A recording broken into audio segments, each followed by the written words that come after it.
किसी ने सच ही कहा है कि ये दुनिया सिर्फ दिखावे करने के लिए नहीं, जीने के लिए है। सो मुझे भी जब टाइम मिलता है तो मैं निकल पड़ती हूँ अपनी दुनिया को जीने, यानी कि पहाड़ पहाड़ और पहाड़। सो इस बार मैं आपको लेके चलती हूँ ऐसी जगह जो दिल्ली से सिर्फ 319 किलोमीटर की दूरी पर है और आपके वीकेंड को और भी हसीन बना देंगे। यहाँ पे आप स्नो का भी एक्सपीरियंस कर सकते हो, जो कि एक मज़ेदार एक्सपीरियंस होता है। अगर आप भी मेरी तरह पीसफुल और ऑफबीट प्लेसेस पसंद करते हैं तो ये वीडियो आप ही के लिए है। सो फ्राइडे ओवरनाइट जर्नी कर हम पहुंच गए कनाताल।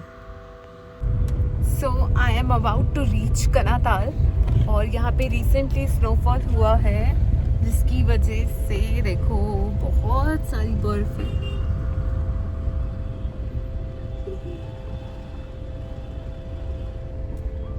सो इस व्लॉग में हम शूट करने वाले हैं ट्रैवल के साथ, जो कि आज फॉर्मल में आए हैं, वो भी कनाताल।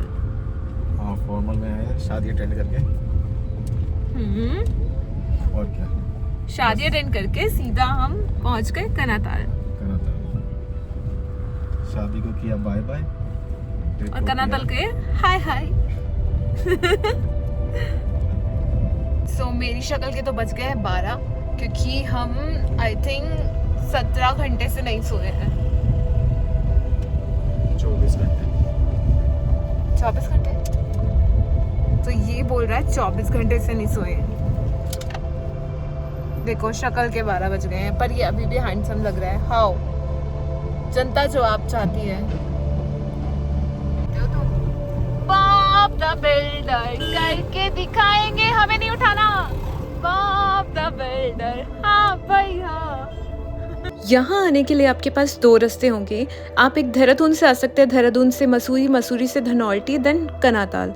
और दूसरा रास्ता ऋषिकेश से चंबा और चंबा से कनाताल आते हुए आ सकता है। जैसे ही आप कनाताल में एंटर करेंगे, आपको वो सुपर सीनिक व्यू और वहाँ की जो बदला हुआ नेचर है वो आपको बहुत खुश कर देगा। रिजॉर्ट पहुँचने के लिए बस हमें कनाताल से 10 से 15 मिनट लगे। 1-2 घंटा सोने के बाद, रेस्ट करने के बाद, नहा धो के हम शाम में जैसे उठे तो नज़ारा बहुत ज़्यादा खूबसूरत था। हर जगह स्नो से कवर थी, हल्का सा ब्लूइश रेडिश कलर का स्काई बहुत ही ज़्यादा अट्रैक्ट कर रहा था।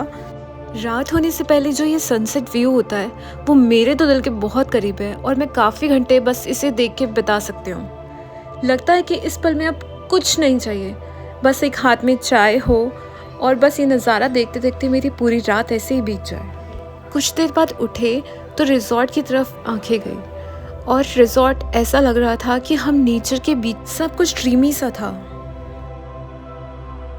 डिनर का टाइम हो गया था तो हम डाइनिंग एरिया की तरफ गए और डाइनिंग एरिया की जो वाइब थी, डेकोरेशन थी, वो यहाँ की मेन अट्रैक्शन थी।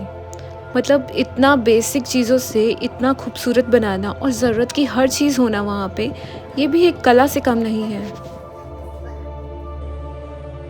डिनर करने के बाद कुछ देर पहाड़ी गानों पे भैया के साथ डांस किया और वो जो लोकलाइट्स के साथ वो मोमेंट एंजॉय करने की चीज़ होती है वो बहुत ही अमेजिंग होती है। ट्रैवलिंग की यही तो ख़ास बात होती है कि हर लोग अपने हो जाते हैं।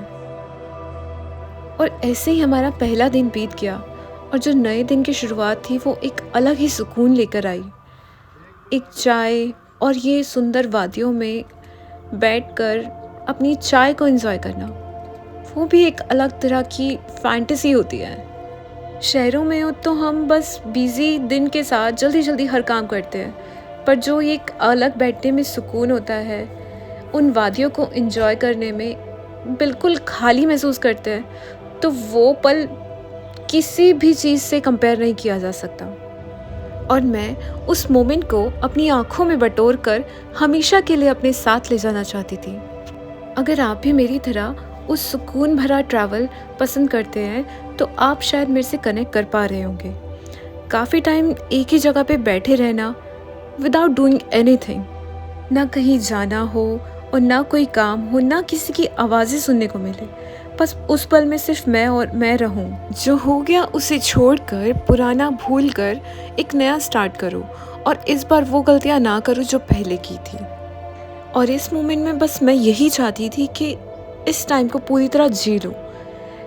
And I took the full benefits of that moment. Good morning guys, आज मैं हूँ कर्नाताल ऑर्चिड में, जो कि कर्नाताल में ऑफ कोर्स, क्योंकि इसका नाम ही कर्नाताल ऑर्चिड है। और ये वैली है यहाँ से जो मेरे रूम के बाहर से दिख रही है।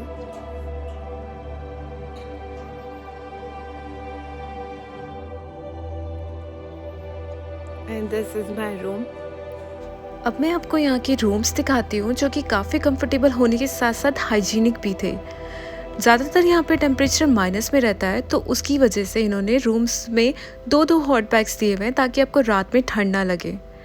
और अगर व्यू की बात की जाए तो हर एक कॉर्नर से आप इस सीनिक ब्यूटी का आनंद ले सकते हो। और इनके रूम्स की सबसे बेस्ट बात है यहाँ की बालकनी। बालकनी से ये खूबसूरत नज़ारा दिखता है। और इनकी जो लॉबीज़ है वो जो स्नो से कवर्ड थी, बहुत मेहनत करनी पड़ती है स्नो में जब भी कहीं स्नो होती है, बट जो सर्दियों का ठहराव होता है वो एक अलग ही सुकून लेके आता है। सो ये है कर्नाताल ऑर्चिड, जो कि आपको एक अच्छे स्टे और शांत वातावरण के साथ साथ आपको नेचर से कनेक्ट कराता है। स्नो में खेलते हुए मैंने एक और बात नोटिस करी कि हम इंसान चाहे किसी भी एज ग्रुप में पहुंच जाएं, पर जो स्नो को देखने के बाद वो अंदर का शरारती बच्चा होता है वो बाहर निकल आता है कि चलो शरारत करते हैं थोड़ी सी। शायद वो कुछ ऐसे मोमेंट होते होंगे कि हम बस ऐसा फील करते हैं सब टेंशन को छोड़कर कि हम अब बचपन जी लेते हैं, वो मोमेंट जी लेते हैं जो हमने छोड़ दिए रिस्पॉन्सिबिलिटी की वजह से या फिर किसी और रीज़न से। सो जैसा कि मैंने आपको बताया था कि यहाँ से 180 डिग्री का व्यू मिलता है, तो आप किसी भी कॉटेज में रहें आपको वहाँ से यही व्यू दिखेगा। और ये था कॉटेज जिसमें मैंने स्टे किया था। अगर आप बुक्स के शौकीन हैं तो आपको यहाँ पे बुक्स का भी काफ़ी अच्छा कलेक्शन मिल जाएगा। इसी डाइनिंग एरिया में आप अपनी पसंदीदा जगह पे बैठकर उसको रीड कर सकते हो। एंड अगर आप कॉटेज में नहीं रहना चाहते, कोई कैंप ढूंढ रहे हैं, तो इनके पास कैंपिंग का भी ऑप्शन अवेलेबल है। बहुत कंफर्टेबल रहता है और विद अटैच वॉशरूम, जो कि बहुत रेयरली मिलता है। एंड रात में होता है यहाँ पे बॉन फायर, जो कि बहुत ही अमेजिंग होता है। एक कॉमन बॉन फायर रहता है और एक पर्सनल भी आप अपनी मर्ज़ी से अपने कैंप के साइड में करवा सकते हैं। और इतनी प्यारी सी लोकेशन में बैठकर इस व्यू का भी आनंद ले सकते हैं। इसके बाद हम निकल पड़े अपने नेक्स्ट डे पे जाने के लिए। एक तरफ स्नो केप माउंटेन्स थे और दूसरी ओर बहुत प्यारे प्यारे छोटे छोटे फूल, जो कि काफ़ी खूबसूरत लग रहे थे। रास्ते में ब्लैक आइस होने की वजह से मैं वहाँ पे काफ़ी बार गिरी, पर मज़ा भी आ रहा था। तो जरूर डालना है। और ऐसी ही छोटी छोटी चीज़ों ने हमें काफ़ी खुशी दी। नेक्स्ट डे पे जाने के लिए हमें 2 किलोमीटर का ट्रैक करना पड़ा, जो कि आधा स्नो से कवर्ड था और आधा डेंस फॉरेस्ट से। इतना हसीन मंजर था कि ऐसा लग रहा था कि मैं किसी और ही दुनिया में आ गई हूँ। जस्ट लाइक नार्निया मूवी में होता है कि एक दरवाज़ा खुलता है और तुम किसी और ही दुनिया में चले जाते हो। बचपन की कुछ ऐसी मेमोरीज़ ने मुझे बहुत सताया वहाँ पे। जैसे ही हम रिजॉर्ट की लोकेशन पे पहुँच ही रहे थे, तो जितनी भी कर्नाताल से दिखने वाली पीक्स हैं, नंदा देवी इवन, वहाँ से सारी पीक्स दिख रही थी। इतना खूबसूरत नज़ारा था कि मन कर रहा था कि उस दिन वहीं बैठ जाऊँ, बट हमें तो रिजॉर्ट पहुँचना था, तो इसलिए हम जल्दी जल्दी चल के वहाँ पे पहुँच गए। और ये हमें प्यारा सा डोगू मिला, जो कि बहुत क्यूट था। रिजॉर्ट में पहुँचते ही they welcome us with a drink, जो कि यहाँ की लोकल ड्रिंक होती है, जो कि बुराश के फूल से बनती है। ड्रिंक पीने के बाद हम बहुत रिफ़्रेश हो गए और उसके बाद भैया ने अपने बारे में बताया कि यहाँ पे हम लोग क्या करते हैं, किस तरह लोकल बिजनेसेस को सपोर्ट करते हैं। और ये था इनका एरिया, जहाँ पे ये कुछ ऐसी चीज़ें रखते हैं जो लोकल्स के द्वारा बनाई गई होती है, ताकि उनको एक छोटा सा सपोर्ट मिल पाए। सो अभी हम हैं कर्नाताल में, जो कि टिहरी गढ़वाल का एक रीजन है और उसकी एक जगह है। सो यहाँ पे अभी हम आए हैं ज़ीरो स्टे में, जहाँ बहुत सारे आर्टिशन और फार्मर्स ने अपने एक इनिशिएटिव लिया है ताकि वो उनको सपोर्ट कर सकें। और उनके सपोर्ट के लिए आप कुछ चीज़ें यहाँ से खरीद सकते हो, जैसे कि यहाँ पे बहुत सारी दालें, मसाले और हनी भी है प्योर फॉर्म में। ये बहुत सारी दालें आपको देख सकते हो। इवन राजमा, जो उत्तराखंड में बहुत ज़्यादा फेमस होती है, वो भी है। और ये प्योरली जो होती है उत्तराखंड की दाल होती है, ये वाली। और आप भांग वाला जीरा भी देख सकते हो, जीरा। और ये आपको प्योर, अगर आप हनी ढूंढ रहे हैं तो आप यहाँ पे आके ले सकते हैं। इवन अगर आप अपने घर के डेकोरेशन के लिए कुछ यादगार चीज़ें लेके जाना चाहते हो तो यहाँ पे कुछ 4 धाम के मंदिर बने हुए हैं जो कि छोटे छोटे हैं, आपको बहुत क्यूट से आप घर में डेकोरेट कर सकते हो। Even they have a fridge magnet और जिसमें इन्होंने अपनी खुद की आर्ट फॉर्म में बनाए हुए हैं। है कुछ व्यू जो जीरो स्टे से आप देख सकते हो, एक विंटर का है और एक समर का है और एक ये प्योर आप इसको कह सकते हो ऑटम के बीच का कोई एक सीजन है। तो ये तांबे के बर्तन हैं जिसके अंदर इनकी खाना सर्व किया जाता है। हर चीज़ तांबे से बनी हुई है और आपको पता ही होगा तांबे के कितने सारे बेनिफिट्स हैं, आपकी हेल्थ में बहुत एक इम्पॉर्टेंट रोल प्ले करते हैं। सो जीरो स्टे बेसिकली आपको होम स्टे प्रोवाइड करता है जहाँ पे आप उत्तराखंड में जितने भी जिस तरह के भी घर बनते हैं उनका एक्सपीरियंस ले सकते हो। तो एक मैं आपको अभी दिखाती हूँ। जैसे ही हम होम स्टे की तरफ जा रहे थे तो ये डॉगी फिर से आ गया और मैं अपने आप को रोक नहीं पाई इसको प्यार करने से। डॉग्स कितने प्यारे होते हैं यार। सो ज़ीरो स्टे पूरी एक वैली पे फैला हुआ है और आपको हर तरह के स्टे यहाँ पे मिल जाएंगे, लग्जरी से लेके बेसिक तक। और ये वाला इनकी वैली के सबसे टॉप पर था जो कि मुझे बहुत अट्रैक्ट कर रहा था। ऑल्दो ये बेसिक होम स्टे था जिसमें आप पूरी फैमिली के साथ रह सकते हो, काफ़ी स्पेशियस था।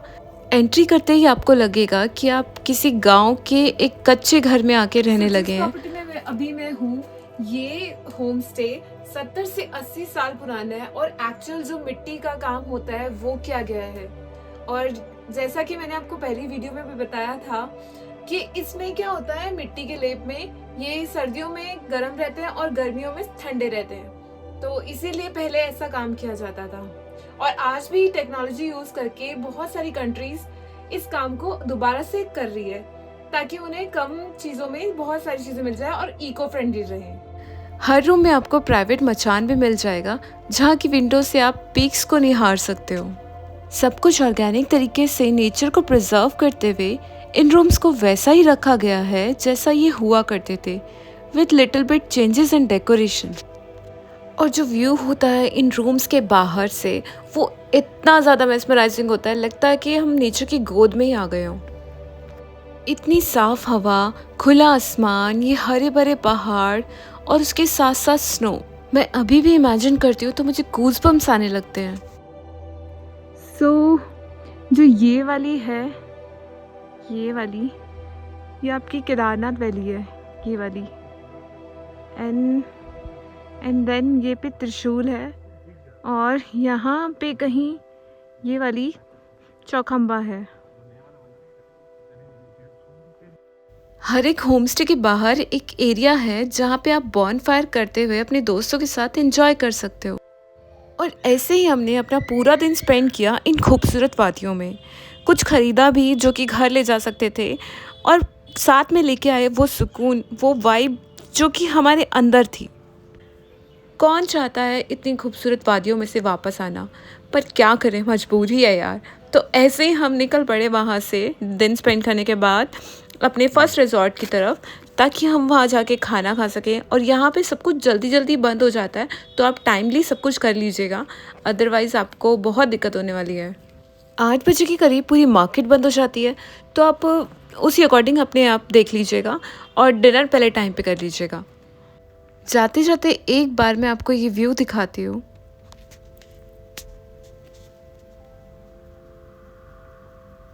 है ना कितना खूबसूरत। जब मैंने पहली बार देखा था तो मेरी काफ़ी देर तक यहाँ से नज़र ही नहीं हटी थी। ऐसे ही दो कोलैबोरेशन के रिजॉर्ट्स घूमने के बाद और अब हम फाइनली पहुँच गए हैं अपने फर्स्ट वाले रिजॉर्ट में ही और थोड़ी देर रेस्ट करेंगे, then will see. It's too cold है। वहाँ से आने के बाद हम काफ़ी थक गए थे तो डिनर करके जल्दी ही सो गए थे और नेक्स्ट डे के लिए डिसाइड किया कि एक शक्तिपीठ जाएंगे जो कि यहाँ पे काफ़ी फेमस है। और नेक्स्ट डे मॉर्निंग में हम जल्दी से तैयार होकर निकल गए शक्तिपीठ जाने के लिए। इस शक्तिपीठ का नाम है सुरकंडा देवी। अब यहाँ पे जाने के लिए बहुत आसान हो गया है। पहले पैदल यात्रा करनी पड़ती थी और कुछ साधन नहीं था। आ गए हैं हम सुरकंडा देवी। अगर आप रोपवे से जाना चाहते हो तो आप उससे भी जा सकते हो, जिसका किराया 205 रुपये है।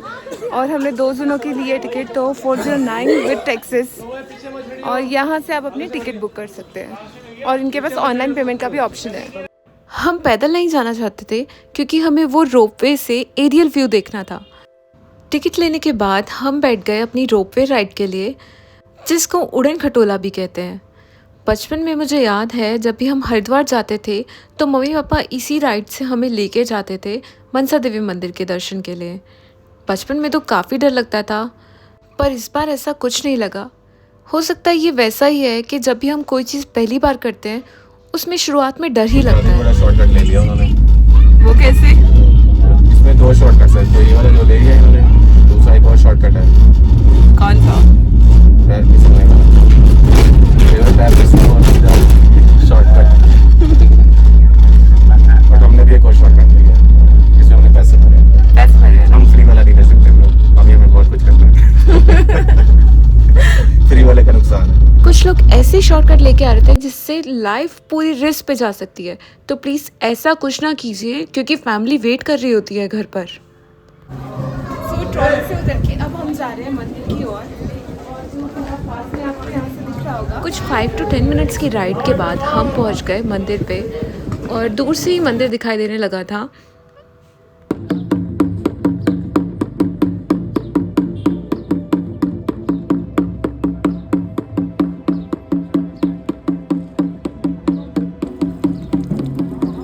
मंदिर में दर्शन करने से पहले हमने अपने आप को क्लीन किया ताकि हम गर्भगृह में दर्शन कर पाएं।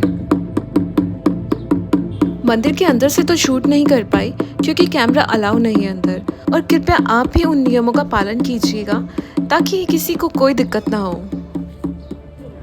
ओम नमः शिवाय।